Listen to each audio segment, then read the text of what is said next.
How can you make the melody of your church music grab the ear and keep it listening until a very specific point that you identify in your music? That's what we're talking about today. Welcome back to Dr. Doug's Daily Tips of how to write great LDS church music. Today we're looking at this primary song, Thanks to Thee. It's not one I think we sing very often. I'm not sure I've ever heard a primary group sing this, but I'm going in order through the whole primary book, and today we're focused on this song. And there's a wonderful tip in the melody. Okay, let me play this melody for you, and I want you to pay attention, see these arrows I've drawn, to how the important notes, like the downbeats, which are the most important notes in the measure, how they gradually travel downwards at first, and then how it gradually travels upward. And then there's a specific point where it's like, oh, I need that to resolve. When's that going to resolve? And we keep listening until it does. And that's what we're really getting at today. Okay, so here it goes.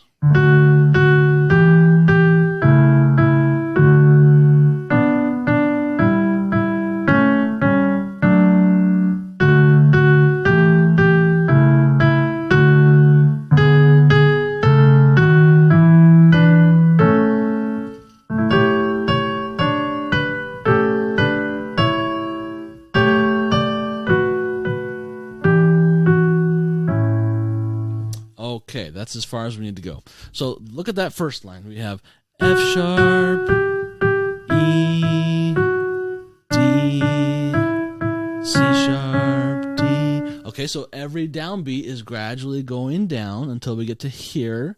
And then on here, we're on C sharp, 7th scale degree, and we turn back around to tonic.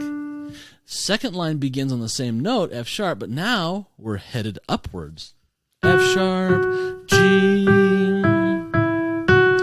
G sharp, A, B, C sharp. Now that's C sharp. So we've got F sharp, G, G sharp, A, B, C sharp. Where does C sharp want to go?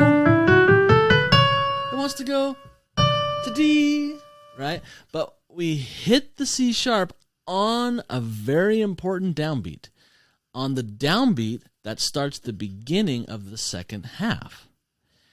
And what's happening is we're on the 5 chord, and so it's this complete opposite end of the harmony spectrum from the 1 chord at the exact halfway point. Okay, that's a strong bit of harmony. It makes us want to go back to the 1 chord. But having that 7th scale degree in the soprano, we can't just stop on C sharp. We got to have the C sharp resolve, which it does on many. Many things to love and do. And we get the final resolution of it at the end when we get the final D. Okay? But this gradual motion of every downbeat taking you down the scale in the first line, and then every downbeat or half beat, as the case may be, taking you up the scale in the second line, and then pausing for 2 measures on the 7th scale degree, the most potent tendency tone, meaning it wants to resolve so bad, is a strong bit of melody writing, because we've got to keep listening until it resolves. Okay?